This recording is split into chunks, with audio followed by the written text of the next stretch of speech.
ইরানে হামলা চালাবে আমেরিকা। হঠাৎ সৌদি, কাতার, আমিরাতের আপত্তি কেন?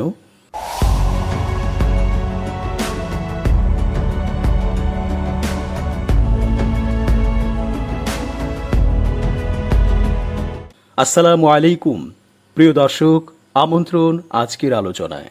চেঞ্জ টিভির আন্তর্জাতিক চোখ অনুষ্ঠানে এস.জি. রতন স্বাগত জানাচ্ছি। আমেরিকার সাথে বন্ধুত্ব করেই চলছে সৌদি, কাতার ও আমিরাত। ট্রাম্পকে কাছে পেলেই তারা নানা উপহার আর কলিজা পেতে যেন শুভেচ্ছা জানাতেও ভুল করে না। সেই সৌদি, কাতার ও আমিরাত কেন ইরানে হামলার বিপরীতে ট্রাম্পকে অনুরোধ করছে? ইরান কি তবে এই তিন দেশকেও শায়েস্তা করতে পারে? সেই সক্ষমতা কি ইরানের আছে, নাকি পেছনে অন্য কোনো খেলা বা স্বার্থ? মে মাসের মাঝামাঝিতে মধ্যপ্রাচ্য সফরে যান মার্কিন প্রেসিডেন্ট ডোনাল্ড ট্রাম্প। সে সময় তিনি সৌদি আরব, কাতার এবং সংযুক্ত আরব আমিরাতে যান। এই সফরে তিনটি দেশের নেতারা ট্রাম্পকে অনুরোধ করেন যে ইরানের পারমাণবিক অবকাঠামো লক্ষ্য করে তার দেশ যেন কোনো হামলা না চালায়। যুক্তরাষ্ট্র হামলা চালালে ইরান সৌদি, কাতার এবং আমিরাতে হামলা চালাতে পারে বলে আশঙ্কা করেন তারা। সূত্রের বরাতে সংবাদ মাধ্যমের প্রতিবেদনে বলা হয়েছে, এই তিন দেশের নেতা ট্রাম্পকে অনুরোধ করেন তিনি যেন ইরানের সঙ্গে পারমাণবিক চুক্তির চেষ্টা যেন চালিয়ে যান। সৌদি আরবের ক্রাউন প্রিন্স মোহাম্মদ বিন সালমান, আরব আমিরাতের প্রেসিডেন্ট মোহাম্মদ বিন জায়েদ এবং কাতারের আমির তামিম আল থানি ট্রাম্পের কাছে আশঙ্কা করেন, যদি ইরানের পারমাণবিক অবকাঠামোতে কোনো ধরনের হামলা হয় তাহলে ইরান পাল্টা সৌদি, আমিরাত এবং কাতারে হামলা চালাতে পারে। দেশগুলোতে মার্কিন ঘাঁটি থাকায় তারা হামলার আশঙ্কা করছে। এদিকে যুক্তরাষ্ট্রের চেয়ে এখন দখলদার ইসরায়েল ইরানে হামলা চালানোর ব্যাপারে বেশি আগ্রহ দেখাচ্ছে। যদিও মার্কিন প্রেসিডেন্ট ডোনাল্ড ট্রাম্প যুদ্ধ অপরাধে অভিযুক্ত ইসরায়েলি প্রধানমন্ত্রী বেনিয়ামিন নেতানিয়াহুকে গত সপ্তাহে এই বিষয়ে কঠোরভাবে হুঁশিয়ারি দেন। তিনি জানান, ইরানের সঙ্গে তাদের পারমাণবিক আলোচনা বেশ ভালোভাবে এগোচ্ছে। দখলদার ইসরায়েল আপাতত ইরান যুক্তরাষ্ট্রের মধ্যে আলোচনা ভেস্তে যাওয়ার জন্য অপেক্ষা করছে। প্রভাবশালী সংবাদ মাধ্যম নিউ ইয়র্ক টাইমস বুধবার এক প্রতিবেদনে জানিয়েছে, ইসরায়েল যদি ইরানে হামলা চালায় তাহলে যুক্তরাষ্ট্রকে আগে থেকে খুব বেশি অবহিত করবে না। এদিকে পরমাণু ইস্যুতে যুক্তরাষ্ট্র ও ইরানের চলমান আলোচনায় বাধা দেওয়ার চেষ্টা করেছেন ইসরায়েলের প্রধানমন্ত্রী বেনিয়ামিন নেতানিয়াহু, এমন অভিযোগ তুলেছে মার্কিন প্রভাবশালী দৈনিক দ্য নিউ ইয়র্ক টাইমস। বুধবার মিডল ইস্ট মনিটরে প্রকাশিত এক প্রতিবেদনে এই তথ্য তুলে ধরা হয়েছে। তবে ইসরায়েল এই অভিযোগ অস্বীকার করেছে। প্রতিবেদনে বলা হয়েছে, তেহরানের পারমাণবিক কর্মসূচি সীমিত করতে কূটনৈতিক সমাধানের প্রতি সন্দেহ পোষণ করছেন নেতানিয়াহু, বরং তিনি সামরিক হামলার পক্ষেই অবস্থান নিয়েছেন। তার এই পদক্ষেপ যুক্তরাষ্ট্রের তৎকালীন প্রেসিডেন্ট ডোনাল্ড ট্রাম্পের নেতৃত্বাধীন আলোচনাকে ব্যাহত করতে পারে বলে আশঙ্কা করা হচ্ছে। নেতানিয়াহুর দপ্তর এক বিবৃতিতে এই প্রতিবেদনকে ভুয়া সংবাদ বলে প্রত্যাখ্যান করেছে। নাম প্রকাশে অনিচ্ছুক কিছু মার্কিন কর্মকর্তার বরাত দিয়ে নিউ ইয়র্ক টাইমসের ওই প্রতিবেদনে বলা হয়েছে, ইরানের সঙ্গে পারমাণবিক চুক্তির চেষ্টা চলাকালে নেতানিয়াহু ইরানের প্রধান সমৃদ্ধকরণ কেন্দ্রে হামলার হুমকি দিয়েছিলেন। এছাড়া প্রতিবেদনে দাবি করা হয়েছে, ইরানকে পারমাণবিক অস্ত্র তৈরিতে বাধা দেওয়ার কৌশল নিয়ে প্রেসিডেন্ট ট্রাম্প ও নেতানিয়াহুর মধ্যে অন্তত একবার ফোনে উত্তপ্ত কথোপকথন হয়েছে। সেই সঙ্গে সাম্প্রতিক সময়ে যুক্তরাষ্ট্র ও ইসরায়েলের শীর্ষ পর্যায়ের একাধিক বৈঠকে উত্তেজনার পরিবেশ তৈরি হয়েছিল বলেও প্রতিবেদনে উল্লেখ করা হয়েছে। তবে এসব বিষয়ে বিস্তারিত কিছু জানানো হয়নি। উল্লেখ্য, চলমান আলোচনায় ইসরায়েল অংশ নিচ্ছে না।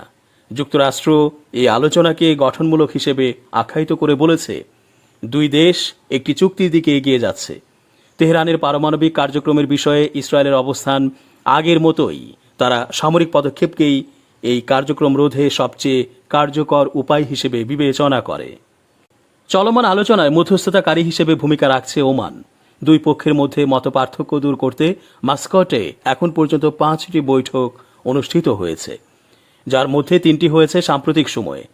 ইরানের পক্ষ থেকে জানানো হয়েছে, তারা নিষেধাজ্ঞা প্রত্যাহারের বিনিময়ে কিছু পারমাণবিক কার্যক্রম সীমিত করতে পারে, তবে শান্তিপূর্ণভাবে পারমাণবিক শক্তি ব্যবহারের অধিকার তারা বজায় রাখতে চায়। এমন খবর শোনা যাচ্ছে, শর্ত সাপেক্ষে যুক্তরাষ্ট্রের কথা মতো ইউরেনিয়াম সমৃদ্ধকরণ স্থগিতে রাজি হতে পারে ইরান। পারমাণবিক আলোচনা সম্পর্কে অবগত দুই ইরানি কর্মকর্তা বুধবার কথা জানিয়েছেন। ইরানের জব্দকৃত বৈদেশিক অর্থ ছেড়ে দিলে ও বেসামরিক কাজে ইউরেনিয়াম সমৃদ্ধকরণের অধিকার মেনে নিলে চলমান পারমাণবিক কর্মসূচিতে স্থগিতাদেশ দিতে পারে বলেছেন তারা। রয়টার্স জানায়, ওয়াশিংটন যদি তেহরানের শর্ত মেনে নেয় তবে শিগগিরই রাজনৈতিক বোঝাপড়ার মাধ্যমে একটা সমঝোতায় পৌঁছানো সম্ভব হতে পারে। এর মধ্যে দিয়ে ভবিষ্যৎ আলোচনার দ্বার উন্মোচিত হতে পারে। তবে এই বিষয়ে মার্কিন প্রতিনিধিদের সঙ্গে এখনও আলোচনা হয়নি বলেছেন এক কর্মকর্তা। তারা দাবি করছেন, যুক্তরাষ্ট্র তাদের শর্ত মেনে নিলে 1 বছরের জন্য ইউরেনিয়াম সমৃদ্ধকরণ স্থগিত রাখবে ইরান। আর ইতোমধ্যে সমৃদ্ধকৃত ইউরেনিয়াম হয় তারা বিদেশে পাঠিয়ে দেবে, নইলে বেসামরিক কাজে ব্যবহারের জন্য জ্বালানিতে রূপান্তর করবে। আল জাজিরা জানিয়েছে, ইসরায়েলের প্রধানমন্ত্রী বেনিয়ামিন নেতানিয়াহুকে ইরানে হামলা চালানো থেকে বিরত থাকতে বলেছেন মার্কিন প্রেসিডেন্ট ডোনাল্ড ট্রাম্প। কারণ পরমাণু ইস্যুতে যুক্তরাষ্ট্র ও ইরানের মধ্যে আলোচনা চলমান রয়েছে। বুধবার হোয়াইট হাউসে সাংবাদিকদের কথা জানান ট্রাম্প। তিনি বলেন, আমি নেতানিয়াহুকে বলেছি এখনই হামলা করা ঠিক হবে না, কারণ আমরা সমাধানের খুব কাছাকাছি চলে এসেছি। বিশ্লেষকরা জানাচ্ছেন, যুক্তরাষ্ট্রের সঙ্গে পারমাণবিক কর্মসূচি নিয়ে চলমান আলোচনায় কোনো চুক্তি না হলেও ইরান টিকে থাকতে পারবে। সোমবার 26 মে রাষ্ট্রীয় সংবাদ মাধ্যমকে দেয়া সাক্ষাৎকারে এমনটাই বলেছেন ইরানের প্রেসিডেন্ট মাসুদ পেজেশকিয়ান। ব্রিটিশ বার্তা সংস্থা রয়টার্স এই খবর জানিয়েছে। এমন এক সময় এই মন্তব্য করেছেন যখন মার্কিন প্রেসিডেন্ট ডোনাল্ড ট্রাম্প তেহরানের সঙ্গে সপ্তাহ শেষে হওয়া আলোচনাকে খুব ভালো বলে বর্ণনা করেছেন। এই আলোচনা দীর্ঘদিনের পারমাণবিক বিতর্ক নিষ্পত্তির লক্ষ্যেই চলছে। ট্রাম্প হুমকি দিয়েছেন, যদি কোনো নতুন পারমাণবিক চুক্তি না হয় তাহলে ইরানের ওপর চরম অর্থনৈতিক নিষেধাজ্ঞা এবং বোমা হামলা চালানো হতে পারে। সংবাদ মাধ্যমকে পেজেশকিয়ান বলেন, যদি তারা অর্থাৎ যুক্তরাষ্ট্র আমাদের সঙ্গে আলোচনা করতে না চায় বা নিষেধাজ্ঞা আরোপ করে, এমন না যে তাহলে আমরা যেন না খেয়ে মরব, আমরা বাঁচার পথ খুঁজে নেব। এই আলোচনায় উভয় পক্ষের জন্যই ঝুঁকি অনেক। ট্রাম্প চান ইরানের পারমাণবিক অস্ত্র তৈরির সক্ষমতা কমিয়ে দিতে, কারণ ইরানের সক্ষমতা মধ্যপ্রাচ্যে অস্ত্র প্রতিযোগিতা শুরু করতে পারে এবং ইসরায়েলের জন্য হুমকি হয়ে উঠতে পারে। অন্যদিকে ইরান দাবি করছে তাদের পারমাণবিক কর্মসূচি শুধুই বেসামরিক উদ্দেশ্যে। তারা চায় তাদের তেল নির্ভর অর্থনীতির ওপর থাকা ধ্বংসাত্মক নিষেধাজ্ঞাগুলো তুলে নেওয়া হোক। সাম্প্রতিক এক সপ্তাহে ইতালির রোমে ইরান ও যুক্তরাষ্ট্রের প্রতিনিধিরা 5ম দফা আলোচনা শেষ করেছে। কিছু সীমিত অগ্রগতির ইঙ্গিত মিললেও এখনও অনেক গুরুত্বপূর্ণ বিষয়ে মতপার্থক্য রয়ে গেছে, বিশেষ করে ইরানের ইউরেনিয়াম সমৃদ্ধকরণ কার্যক্রম নিয়ে। ইরান 3 বছরের জন্য ইউরেনিয়াম সমৃদ্ধকরণ কার্যক্রম স্থগিত রাখতে পারে বলে যে রিপোর্ট প্রকাশিত হয়েছে, সেই বিষয়ে পররাষ্ট্র মন্ত্রণালয়ের মুখপাত্র ইসমাইল বাঘাই এক সংবাদ সম্মেলনে বলেন, তেহরান কখনোই এটা মেনে নেবে না। তিনি আরও জানান, যুক্তরাষ্ট্রের সঙ্গে একটি অন্তর্বর্তী পারমাণবিক চুক্তির সম্ভাবনাকেও ইরান নাকচ করে দিয়েছে এবং সংবাদ মাধ্যমে যে প্রাথমিক চুক্তির কথা বলা হচ্ছে তা শুধুই গুজব। বাঘাই জানান, আলোচনার 6ষ্ঠ দফার সময়সূচি সম্পর্কে ওমান মধ্যস্থতাকারী হিসেবে বিস্তারিত জানাবে বলে তারা অপেক্ষা করছে। তিনি বলেন, যদি আমেরিকার পক্ষ থেকে সদিচ্ছা থাকে তাহলে আমরাও আশাবাদী, কিন্তু যদি এই আলোচনা ইরানের অধিকার খর্ব করার উদ্দেশ্যে হয় তাহলে এর কোনো ফল হবে না। এই বছরের ফেব্রুয়ারির শুরুর দিকের কথা, সে সময় 3 সপ্তাহের ব্যবধানে আরও একটি ভূগর্ভস্থ ক্ষেপণাস্ত্র ঘাঁটি উন্মোচন করেছিল ইরান, যেখানে মজুত করা হয়েছে শত শত ক্ষেপণাস্ত্র। প্রতিপক্ষের গোয়েন্দা নজরদারি এড়িয়ে ক্ষেপণাস্ত্রের এই শহর গড়েছে উপসাগরীয় দেশটি। স্থানীয় 1 ফেব্রুয়ারি 2025 শনিবার রাষ্ট্রীয় টেলিভিশনে সম্প্রচারিত ভূগর্ভস্থ এই নৌঘাঁটিটি উন্মোচন করা হয়। ইসরায়েলি সংবাদ মাধ্যম টাইমস অব ইসরায়েল জানিয়েছে, ইরানের দক্ষিণ উপকূলে একটি নতুন ভূগর্ভস্থ ক্ষেপণাস্ত্র স্থাপনা উন্মোচন করেছে ইসলামিক রেভলিউশনারি গার্ড কর্পসের নৌবাহিনী শাখা। প্রতিবেদনে বলা হয়, শত শত ক্রুজ ক্ষেপণাস্ত্র শত্রুপক্ষের ইলেকট্রিক ও ওয়ারফেয়ার ধ্বংস করতে সক্ষম বলে আন্ডারগ্রাউন্ড মিসাইল স্টেশনটির প্রতিবেদনে বলা হয়েছে। মিসাইলগুলো মাটির নিচে শত শত মিটার গভীরে রাখা হয়েছে। সেই সঙ্গে খুব অল্প সময়ের জন্য কার্যকর হতে পারে এই ক্ষেপণাস্ত্র। এছাড়া ক্ষেপণাস্ত্রগুলোকে শত শত কিলোমিটার দূর থেকে ছোঁড়া এবং অপারেট করা যাবে।